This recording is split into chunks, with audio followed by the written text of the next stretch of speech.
Días. Hoy es viernes 14 de mayo del año 2021. Transmitimos desde Cuenca Patrimonio Cultural de la Humanidad.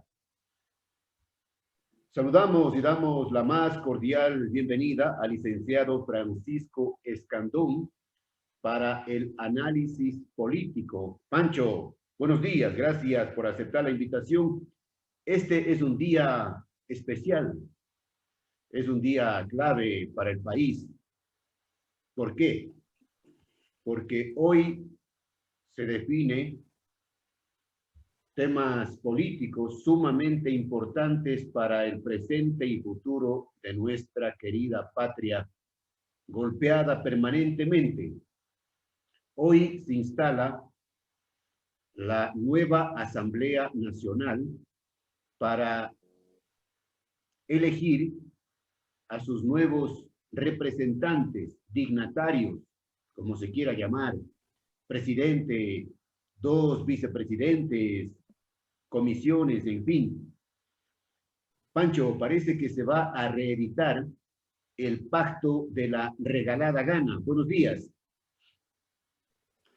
Jaime, buenos días. Permítanme saludar a todos quienes nos miran y nos escuchan a través de los distintos medios que utiliza Radio y Revista El Observador.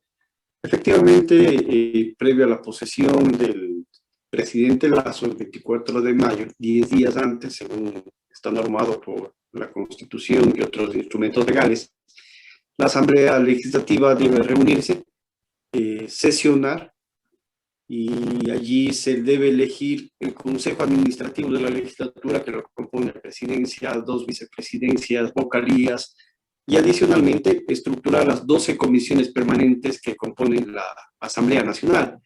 Hay comisiones tan importantes como la de fiscalización o la de finanzas, en fin, la de salud, la de educación, que en general estos puestos, Consejo Administrativo de la Legislatura y presidencia y vicepresidencia de las comisiones, en lo general se resuelven quienes encabezan las mismas a través de los acuerdos que lleguen en los diferentes bloques parlamentarios.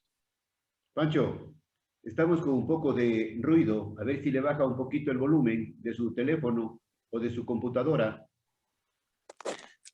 Permítame, Jaime. Perdón. Estamos con Francisco Escandón. ¿Me escucha allí? Sí, perfecto. Ahí está mejor, Pancho. Decíamos que este es un día clave, Pancho, para la democracia ecuatoriana. Allá en la Asamblea Nacional empiezan ya a moverse las frutas. Esperemos, y le preguntaba, que parece que se va a reeditar el pacto de la regalada gana. Jaime, le he mencionado de que se elegirá el Consejo Administrativo de la Legislatura, que tiene presidencia, vicepresidencia, algunos vocales del Consejo Administrativo de la Legislatura y las 12 comisiones permanentes.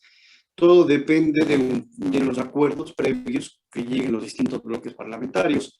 Y efectivamente, según el comportamiento de las distintas fuerzas políticas, a esta altura podríamos decir de que si no pasa nada extraordinario, se repetiría el pacto de la regalada gana, que fue firmado hace por lo menos 20 años atrás, entre Febres Cordero y Bucaram, en donde sobre todo había un reparto de las instituciones del Estado, una metida de mano a la justicia y las posibilidades potenciales de brindar de impunidad a Bucaram. Hoy ese mismo pacto existe en su versión 2.0 en el nuevo objetivo del correísmo de meterle por segunda vez la mano a la justicia.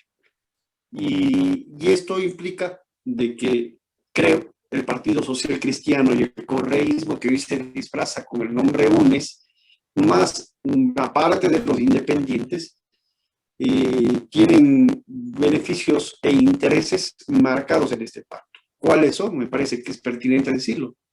Desde el lado del gobierno, creo, y del Partido Social Cristiano, el señor Lasso ha pactado con estos otros sectores de que le darían rienda suelta a que se presenten las diferentes leyes en el legislativo que permita llevar y profundizar el modelo neoliberal y las exigencias del Fondo Monetario Internacional.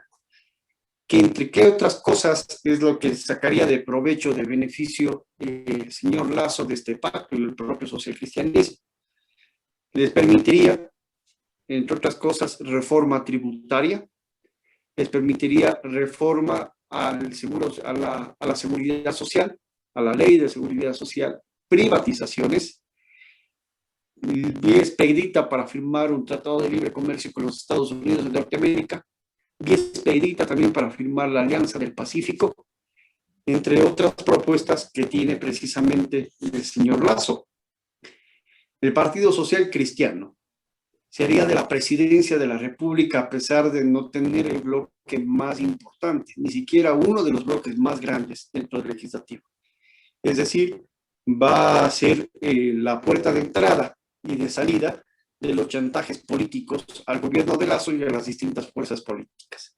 En tercer lugar, los independientes, que de eso no tienen nada. Son algunos sectores que tienen cierto protagonismo local y se encaramaron en la Asamblea Nacional y son los que están facturando el voto a cambio de importantes funciones en el Estado. Aquí un paréntesis para poder ejemplificar. El señor Cabrera, por ejemplo, exalcalde de la ciudad de Cuenca, Marcelo, se habla de que sería probablemente uno de los miembros del Consejo Administrativo de la legislatura e incluso ministro de Transporte y Obras Públicas. Eso a cambio del voto del bloque independiente, o de Virgilio Saquicela, exalcalde de Azogues, que también tiene amplias posibilidades de formar parte del Consejo Administrativo de la legislatura. Y por último, para cerrar el pacto, el correísmo, al lograr este acuerdo, le permite, y acondicionado, desprenderse de todos los espacios de dirección de la Asamblea, a cambio de que se comprometan las fuerzas políticas coludidas a tener una comisión y a formar una comisión de la verdad. ¿Qué significa esta comisión? Significa de que la comisión podrá analizar y juzgar la actuación de los fiscales y de los jueces. ¿Qué han hecho los fiscales y los jueces durante esta etapa? Han logrado llevar de manera importante las investigaciones con el correísmo, ni siquiera las suficientes, de una manera inicial, podríamos decir, en donde han develado, han demostrado de que el correísmo estuvo involucrado en importantes casos de corrupción, de violación de derechos humanos, de autoritarismo, y eso es precisamente lo que pretenden realizar los correístas. Por eso el pacto, el acuerdo, blinda el neoliberalismo, le da vía expedita para poder llegar y establecer todas las políticas del Fondo Monetario Internacional, darle más garrotazos al pueblo ecuatoriano y por otro lado, impunidad para los corruptos. Pancho, ¿cree usted que el pacto Partido Social Cristiano, correísta, creo, está ya sellado o puede haber sorpresas de última hora? Jaime, me parece que usted, quien habla, y varios hombres y mujeres de este país hemos estado tomando el pulso cada momento cómo se desarrollan los acuerdos. El día de ayer se anunciaba de que estaban en revisión la posibilidad de armar una nueva mayoría a propósito de la presión pública que se ha desarrollado alrededor de cuestionar este pacto. Pero, sin embargo, hasta las 11 de la noche del día de ayer estaba básicamente garantizado. Y lo que he revisado el día de hoy en las redes sociales, también existe la voluntad política por sostener el pacto de Correa, Nebot y Lasso y el sector de independientes. Es un reparto, nuevamente insisto, alrededor de meterle la mano nuevamente a la justicia, el interés del correísmo, alrededor de llevar a cabo el neoliberalismo e impulsar las políticas del Fondo Monetario, que es el beneficio que sacaría Lasso y el movimiento Creo. Los socialcristianos, de hacerse de la presidencia de la Asamblea, hemos tenido experiencias ya previas de que ha implicado aquello, que sobre todo el chantaje, hacerse de otras instituciones de control y de justicia, y por último los independientes, que al facturar su voto lo que quiere son un reparto de las funciones del Estado. Por lo tanto, nada distinto tiene la actual Asamblea, que ni siquiera se posesiona y tienen los mismos vicios tramposos, dolosos de la que ya tuvo la anterior y otras adicionales. Ahora, Pancho, dicen pues que uno de los objetivos, uno de los propósitos de este pacto de la regalada gana es formar, integrar en la Asamblea Nacional una comisión de la verdad. Eso es lo que están soñando los correístas para que quede en la impunidad seguramente todos los actos de corrupción y que los delincuentes de cuello blanco y los prófugos regresen libres. Aquí no ha pasado nada. Sí, Jaime, ese es parte, es la tajada del pastel en este reparto y en este pacto que hacen la mayoría que el día de hoy posesionará a las nuevas autoridades de la Asamblea Legislativa. Y reparto miserable. Sí, ¿y qué haría esta comisión de la verdad? Es una comisión, no de la verdad, es una comisión de la impunidad. Comisión de la impunidad que archivará y dirá de que no tuvo razón jueces y fiscales al sentenciar y al investigar al correísmo en los casos, por ejemplo, de Arroz Verde, en donde los dineros del Estado se utilizaban para las campañas electorales, en donde se pedían coimas a los contratistas a cambio de financiar la maquinaria electoral del correísmo. Se archivará casos como, por ejemplo, las persecuciones que hizo el señor Correa a tantos hombres y mujeres como Balda, como los propios días de Rurucoto, como por ejemplo la maestra Belisa Mora.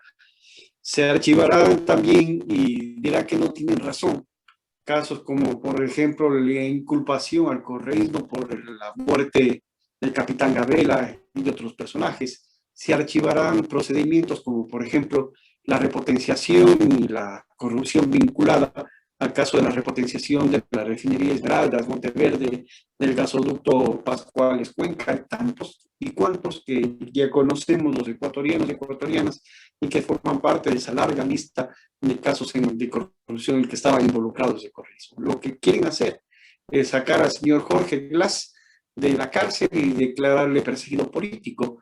Incluso el propio gobierno de Moreno, escúchese bien, está adelantando los trámites, está haciendo el trabajo sucio al gobierno de Lazo. Y el día de ayer se emitió un decreto ejecutivo, Jaime, quien nos escuche. Ese decreto ejecutivo establece cuáles serían causales para adelantar la liberación de determinados presos. Y aparte de las causales que ya existen, como por ejemplo una edad avanzada, se está ubicando dentro de este decreto que una de las causales adicionales sería que se certifique enfermedades crónicas, es decir, con un sencillo certificado médico que cualquier correísta le brinde al señor Glass, lo que se pretende es liberarlo de sus culpas y responsabilidades alrededor de actos dolosos con los dineros del pueblo ecuatoriano. Bien, dice a propósito de este rechazo generalizado del pueblo ecuatoriano, rechazo generalizado que ha causado indignación y que seguramente traerá consecuencias en los días venideros si es que se consolida este pacto de la regalada gana para conseguir impunidad de los delitos cometidos por los delincuentes de cuello blanco, dice Hernán Pérez Luz en un comentario, con quienes el país no quiere reencontrarse, ni reconciliarse, ni abrazarse, ni ir a la esquina. Es como los delincuentes que deberían estar en la cárcel y no paseándose por el mundo, ni con los padrinos del narcotráfico, ni con los amigos de las FARC, ni con los nuevos ricos que levantaron fortunas de la nada. Ahí está un criterio de lo que piensan hacer con el pacto de la regalada gana. Jaime, me parece de que las fuerzas políticas que están ahora coludidas en este pacto no entienden la dimensión o no comprenden, no tienen una adecuada lectura de lo que significó las elecciones. En la primera vuelta electoral, el correísmo tuvo el rechazo de 2 de cada 3 votos. 2 de cada 3 personas en este país, 2 de cada 3 empadronados, no votaron por el correísmo, no votamos por el correísmo. Y en el caso del señor Lasso, 3 de cada 4 personas no votamos por el señor Lasso. Luego de que se coludieron, pactaron a sí mismo el correísmo, el señor Lasso y el señor Nebot, pactaron para hacer fraude a la candidatura de Yacu Pérez. El pueblo ecuatoriano se vio una encrucijada. Votar por sostener el correísmo que tanto daño le hace al país o votar por una opción que se decía anticorreísta. Y los hechos nos demuestran de que los enemigos de ayer, los enemigos jurados, que tanto se vilipendiaban, se insultaban previo al pacto, que ahora es público, también antes tenían acuerdos específicos. Uno era para desenvolver y empujar el fraude que le hicieron a Pérez para que no ocupase la segunda vuelta una propuesta popular, una propuesta democrática y de izquierda, pero adicionalmente de que estuvieron vinculados durante los 14 años anteriores. No puede olvidarse, Jaime, de que uno de los financistas de las primeras campañas del señor Correa fue precisamente Guillermo Lasso. No puede olvidarse de que el señor Correa dijo de que era un banquero interesante. No puede olvidarse de las varias veces que Correa y Nebot se sentaron a conversar sobre cómo darle gobernabilidad en este país. Y ahora, nada más que se han quitado toda la máscara, toda la careta que tienen, y lo han hecho públicamente de que tendrán un acuerdo en el sector de las élites. El Ecuador del encuentro que nos ofreció el señor Lasso le ha tendido la mano a los sectores de las élites y particularmente al correísmo para blindarle de impunidad. Es decir, a los ladrones, a los corruptos, es decir, a los autoritarios, a los déspotas, es el sector que el gobierno de Lasso le llama encuentro, mientras que ha ofrecido que a los sectores que tengan o que lleven a cabo el mal ejemplo de los manifestantes de Colombia tendrán que ser reprimidos de igual o mayor forma. Bien, Francisco, gracias por las opiniones. Tenemos problemas en la transmisión. La próxima semana me gustaría pedirles sus criterios sobre lo que está pasando en Colombia, en el hermano pueblo de Colombia, y lo que está pasando en la Franja de Gaza. Con todo gusto, Jaime. Siempre estamos a la expectativa de su llamada. Bien, gracias al licenciado Francisco Escandón. Desde siempre y hasta siempre.